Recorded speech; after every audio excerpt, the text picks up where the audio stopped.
Good afternoon. Welcome to the joint press briefing of His Excellency Ato Geddu Andargacho, Foreign Minister of the Federal Democratic Republic of Ethiopia, and His Excellency U.S. Secretary of State Michael Pompeo. The press briefing will go as follows. First, the two principals will give a brief statement. First, His Excellency Ato Geddu Andargacho, and next, His Excellency Michael Pompeo. Following their statement, we'll take two questions from the members of the media. For the first question, we have here Ms. Morgan Ortagus, spokesperson of the State Department. She will call out for the visiting media.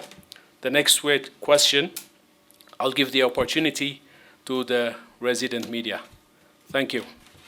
Welcome again, Your Excellency Michael Pompeo, Secretary of State of the United States of America. It is a great pleasure for us to be here with you. Welcome, Excellency. Thank you. Ethiopia and United States enjoy more than a century-old diplomatic relation. United States remains one of the strongest allies of Ethiopia. Both countries enjoy a strong political, economic, and security cooperation. Ethiopia attaches great importance to its cooperation with the United States as undergoes a broad reform program. Exchanges of visits like today between dignitaries of the two friendly countries have always helped to further elevate the strong relations between our two countries. Secretary of State Michael Pompeo's visit focused on strengthening the ongoing political and economic bilateral relations of the two countries. This gives us the opportunity to discuss regional, continental, and global issues, which is mutual concern. The Secretary of State have discussed with President of the Federal Democratic Republic of Ethiopia, Her Excellency Sahle-Work Zewde, and the Prime Minister of the Federal Democratic Republic of Ethiopia, His Excellency Dr. Abiy Ahmed, on ranges of bilateral and multilateral issues. The discussions were both cordial and based on mutual understanding.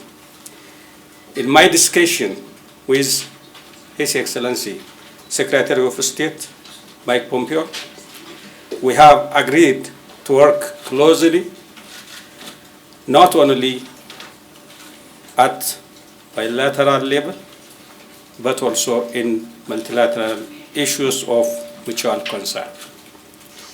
The United States has reaffirmed its continued support to the ongoing Ethiopian political and economic reforms, promotion of peace and security, promotion of trade and investment, economic development cooperation are some of the areas that we both came to an understanding to further deepen our bond.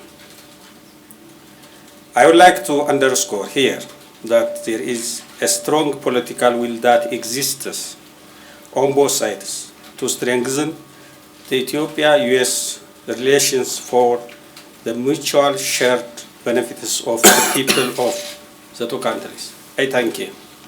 Thank you, Foreign Minister Geddu. It's a pleasure to be with you here today. My wife Susan and I and my entire team are thrilled to be in this very special place. It's a remarkable country. It's ancient, and we got a chance to finally taste that great coffee right here. Today, Foreign Minister Geddu and I discussed the warm feelings, common values, and mutual respect that our countries have for one another. We talked about our strong partnership, our histories together, and how we will both take it forward for the benefit of both of our peoples. Ethiopia is America's long and warm relationship with the country. It's our second oldest diplomatic relationship in Africa. In the 1930s and 40s, the United States staunchly backed Ethiopian sovereignty when it was under threat. We were one of the few countries to do so then. Today, Washington, D.C. is home to the largest Ethiopian diaspora community outside of Africa, and we love them. Our relationship provides a strong foundation for cooperation on matters of security. The Horn of Africa is a pretty dangerous neighborhood. We recommitted this afternoon to our shared fight against al-Shabaab and other Islamist terror. I also want to commend the Ethiopian people on their bravery and thank them for their sacrifices as members of UN and African Union peacekeeping missions in Somalia and elsewhere. The AU's increasing security work makes it a more effective multilateral organization. Peace in Africa will be won by Africans. I discussed that effort today with the AUC chairperson, Faki. Investments in security provide the stability that allow Ethiopian citizens and citizens of other nations to flourish. At the same time, Prime Minister Abiy's reforms are driving growth and encouraging American business to expand right here in Ethiopia. Ethiopia's business-friendly climate has made it a welcome place for American companies like Coca-Cola and PVH, the makers of iconic brands like Calvin Klein and Tommy Hilfiger. They're all expanding here. Today, more American businesses are looking to get in, and investors are interested in everything. America's value as a partner goes beyond the quality of what we make. Partnership defines our very engagement. We invest in people and prioritize global health and economic empowerment. Our investments uphold transparency and sovereignty. Our companies, too, employ local people, Ethiopians. Our track record of being a force for good when we invest economically is unchallenged. Today, too, I'm pleased to announce the United States is providing $8 million in additional funding to support regional locust control operations in Ethiopia, Kenya, and Somalia. Look, we're also a force for good economically in Ethiopia through President Trump's WGDP initiative. I'm eager to meet some very creative and hardworking business leaders tomorrow morning. Their embrace of free enterprise points the way forward for Africa's economic success. Of course, too, prosperity depends on strong institutions and the rule of law. The Abiy administration believes in accountable, inclusive democracy. So does America. We talked about the upcoming Ethiopian election as well. A free and credible vote will show there is no false choice between democracy and security, and it will ensure that everyone has a voice. Democracy is especially important in places as diverse as Ethiopia. On the issue of religious freedom, something very close to my heart, Christianity, Islam, and Judaism all have ancient histories here. Joining the meeting of the Interreligious Council earlier today and emphasizing the importance of religious freedom was a profound experience that I will not forget. Thank you again, Foreign Minister, for hosting me here today. I look forward to many more years of friendship with one of America's oldest, staunchest partners right here in Africa. Thank you, Mr. Minister. We'll start with Cindy Spann from Voice of America.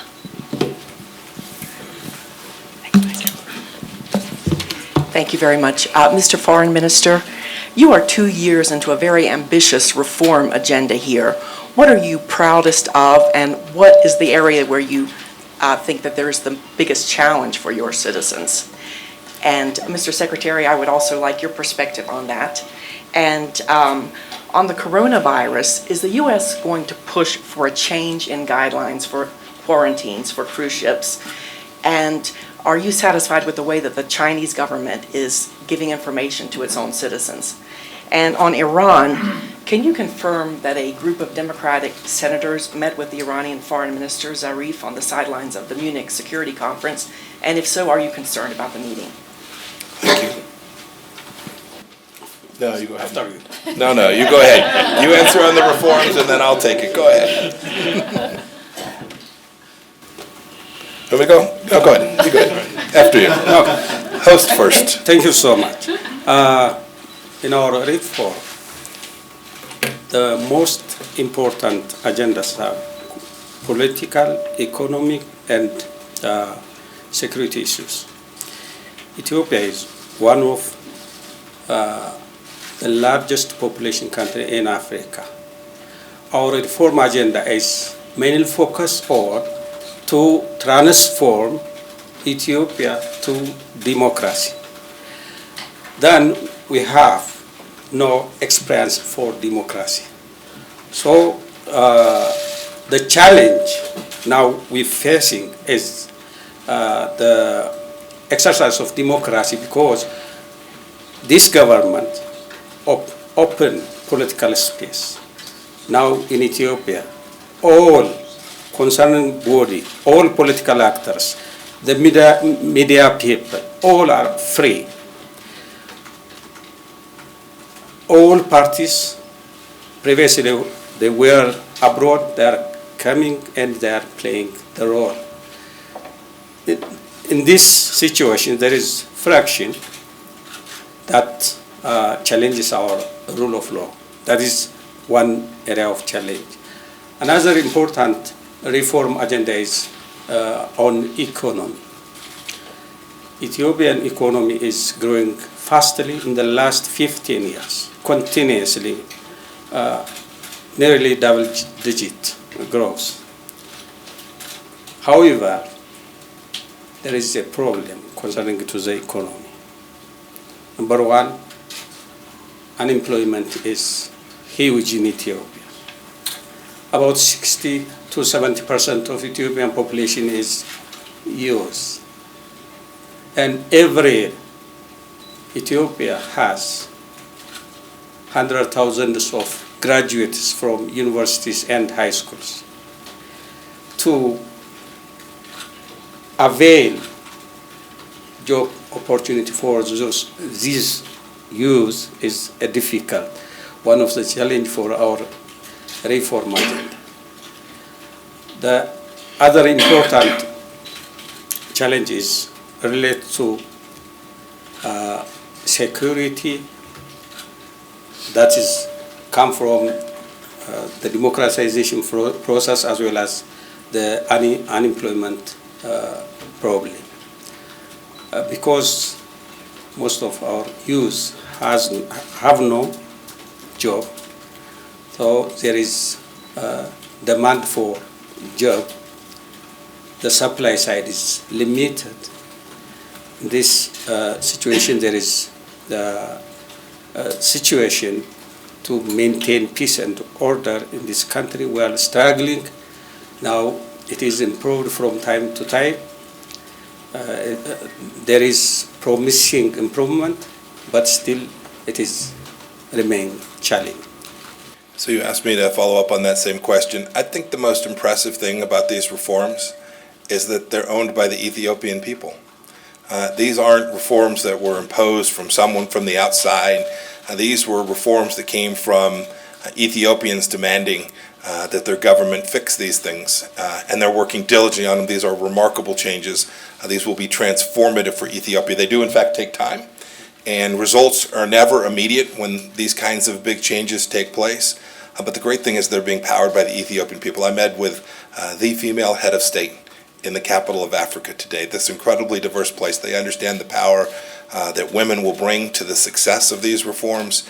I met with religious leaders across. This is a diverse nation that's putting in place reforms that will redound to the benefit of the Ethiopian people for an awfully long time. Our role in this isn't to impose it, but rather to do everything we can to support it, to enable it, to provide technical assistance where we can, and to provide moral encouragement, because we know that these reforms are important, and if they're successful, will fundamentally transform the lives of Ethiopians for decades and decades to come. You then asked a question, a couple parts about coronavirus.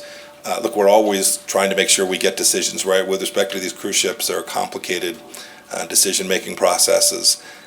So I don't know that we're going to look to change our guidelines necessarily, but we will evaluate these closely. I've been tracking this and monitoring it even during my travels to make sure that we try to get it right every time, to not only protect the American people, but to do all that we can as a country to help everyone in the world. I was with our CDC folks in our embassy today. The work that we're doing right here in Africa is important. I heard just as I came in that there are now more reported cases here in Africa. We need to make sure that we've got that right, and we're doing everything we can to make sure that every place there's risk in countries where there isn't a deep, strong healthcare or public health infrastructure, the United States is providing important assistance. We've got plans to put in place at least $100 million worth of support to countries all around the world, including to China. We're proud of that. We hope that the world will unite against what is this really challenging public health problem that faces us. We hope that every country that has information, this includes China, will be completely open and transparent. It took us too long to get the medical experts into country. We wish that could have happened more quickly. But we are hopeful that the Chinese government will increase its transparency, will continue to share this information. This is now a problem that is of global scale, and it's important that every nation state act in a way that is consistent with reducing risk to citizens all across the world. Your final question was about the reporting. I'd seen that piece about some senators meeting with Foreign Minister Zarif. This guy's designated by the United States of America. He's the foreign minister for a country that shot down a commercial airliner and has yet to turn over the black boxes. This is the foreign minister of a country that killed an American on December 27th, and is the foreign minister for a country that is the world's largest state sponsor of terror and the world's largest sponsor of anti-Semitism. If they met, I don't know what they said.